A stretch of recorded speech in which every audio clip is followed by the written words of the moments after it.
Good day everyone, this is MOLINA and today I'm going to discuss some examples of gender issues in international contexts, and one of these is the poor access to healthcare.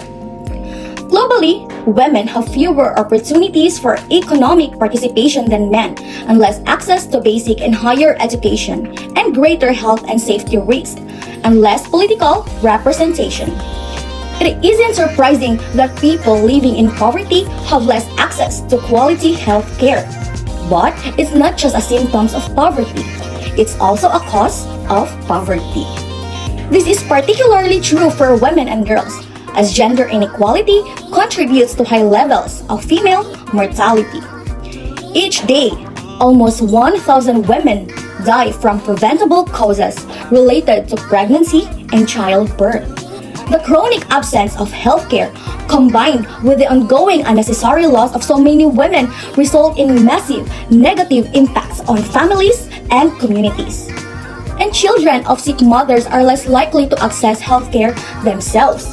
And older siblings are usually forced to drop out of school to take care of younger siblings and contribute to the household. Around the world, finding a job is much tougher for women than it is for men. Gender inequality in employment takes many forms, such as unequal pay, disparity in promotions, fewer opportunities, and/or bias against mothers, incidents of sexual harassment, and racism. Equality remains an idealism in the field of employment. Transgender women, marginalized women, and women who are mothers or single mothers still receive unfair treatment.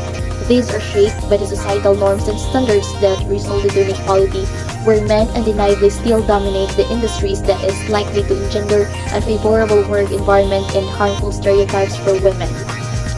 Moreover, women, especially Black women, LGBTQ+ women, and women of color continue to face barriers to move into leadership positions and are likely to face microaggressions such as offensive statements or insensitive questions related to race, ethnicity, gender, and sexual identity. Nevertheless, the Equal Pay Act was passed in 1963, making it law to pay equal wages to men and women in all workplaces.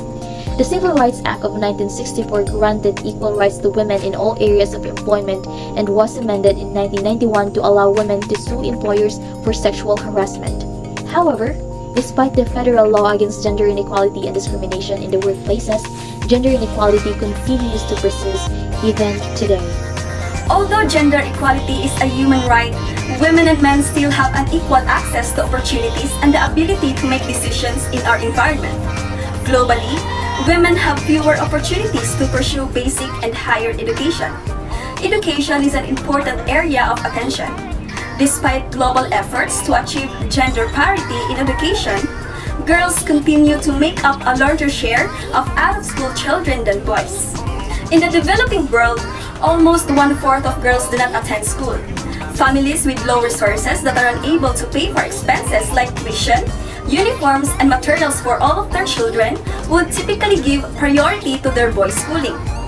Girls may also be used by families to help with childcare, carry water, and other household tasks, leaving little time for education. But prioritizing girls' education provides perhaps the single highest return on investment in the developing world. A girl with greater education is more likely to put off getting married, raise a smaller family, have healthier children, and send her own children to school. She is more likely to be able to support herself financially and take part in political activities. And she is also less likely to become infected with HIV. Child marriage and other forms of gender-based violence. According to UNICEF, today more than 700 million women were married before they turned 18. More than a third of them, about 250 million, were married before the age of 15. Compare that to 156 million boys married before the age of 18, and it's clear that child marriage affects girls much more than it affects boys. But how is child marriage linked to poverty? Well, girls who marry young are less likely to receive a complete or quality education, and child brides often suffer from higher discrimination, violence, and increased maternal mortality rates. Forced and early marriage is one of the many forms of violence against women and girls. This includes sexual violence, female genital mutilation, trafficking, and honor killings. All forms of gender-based violence contribute to the belief that men and women can be treated differently. based on gender stereotypes that vary from culture to culture. While these harmful practices remain in place, the rights of women will continue to be tied up with the false belief that these forms of violence are part of the norm.